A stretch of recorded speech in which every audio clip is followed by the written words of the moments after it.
एक सुनसान गांव, चारों तरफ घना जंगल, ना कोई रोशनी, ना कोई आवाज, बस दूर से कभी कभी कुत्तों के भौंकने की हल्की गूंज।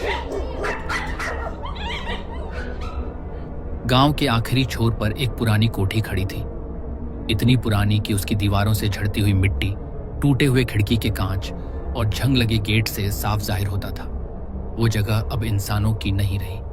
गांव वाले उस कोठी की तरफ देखना तक पसंद नहीं करते थे। बुजुर्ग कहते थे, उस कोठी में रात को कोई सीढ़ियां चढ़ता है लेकिन नजर नहीं आता, बस उसकी चूड़ियों की आवाज आती है। हर कोई उस समय का जिक्र करता। 12:13 AM, ना 1 मिनट पहले ना 1 मिनट बाद। लोग कहते, उस वक्त हवेली की सीढ़ियों से झन की आवाज आती है, जैसे कोई औरत धीरे धीरे सीढ़ियां चढ़ रही हो, लेकिन दिखती नहीं। और अगर गलती से तुम आवाज सुन लो तो कभी पलट कर मत देखना, क्योंकि जो पलटता है वो कभी लौट कर नहीं आता। हर रात 12:10 होते ही उस हवेली के चारों तरफ सन्नाटा पसर जाता। हवा रुक जाती, कुत्ते भौंकना बंद कर देते और पत्तियां भी हिलना छोड़ देती। और जैसे ही घड़ी 12:13 पर पहुंचती, कोठी के अंदर से एक धीमी सी आवाज आती। गांव में नई आई थी मिथिला, शहर से आई थी, तेज थी, स्मार्टफोन और कैमरा लेकर घूमती थी। एक दिन चाय की दुकान पर लोगों को हवेली की बातें करते सुना।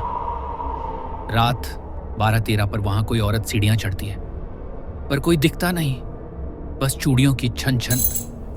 मिथिला ने हंसते हुए कहा, ये सब कहानियां हैं, डराने के लिए बनाई गई। एक बूढ़ी औरत बोली, बेटी, जो वहाँ गया कभी वापस नहीं आया। मिथिला ने नजरअंदाज किया। रात को कैमरा, टॉर्च और पावर बैंक लेकर तैयार हो गई। मोबाइल में रिकॉर्डिंग ऑन की और बोली, चलो देखते हैं हवेली में क्या है। रात 12:05 बजे वो हवेली के सामने थी। दरवाजा खुद से खुल गया। कोई हवा नहीं, कोई इंसान नहीं। मिथिला मुस्कुराई। स्पेशल इफेक्ट्स तो तगड़े हैं। जैसे ही उसने अंदर कदम रखा, पीछे दरवाजा धीरे से बंद हो गया। कैमरा रिकॉर्ड कर रहा था, लेकिन हवेली अब उसकी हर हरकत को देख रही थी और 12:03 होने में अब बस कुछ सेकंड बाकी थे। ठीक 12:11 बजे मिथिला हवेली के सामने खड़ी थी। गेट अपने आप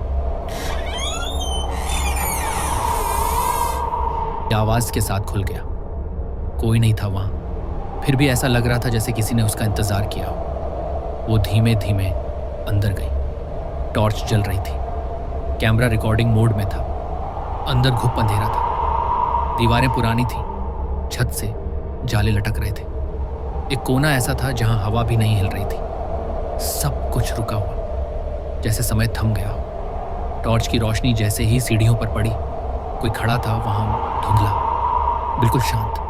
मगर अजीब बात यह थी, पैर उल्टे थे। मिथिला की सांसें तेज हो गई। टॉर्च झपकने लगी, कैमरे की स्क्रीन पर कुछ गड़बड़ होने लगी और तभी आवाज सीढ़ियों से आ रही थी, धीरे धीरे पास। मिथिला एक कदम पीछे हटी, लेकिन आवाज पीछे नहीं, सामने से आ रही थी। और फिर एक धीमी सी आवाज सुनाई दी, मुझे मेरी बेटी चाहिए। कैमरा कांपता है, स्क्रीन ब्लैक हो जाती है। पुराना सच खुलता है। गांव की बूढ़ी औरत ने बताया, 20 साल पहले एक औरत की बच्ची को कुछ गुंडों ने मार डाला था।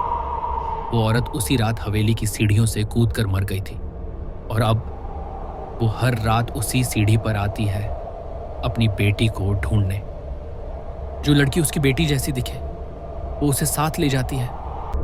आखिरी वीडियो अगले दिन मिथिला नहीं मिली, पर गांव के बच्चों को उसके मोबाइल में एक आखिरी वीडियो मिला। कैमरा झुका हुआ था, सीढ़ियां दिख रही थी और पीछे से कोई धीरे से बोल रहा था, अब मेरी बेटी मुझे मिल गई।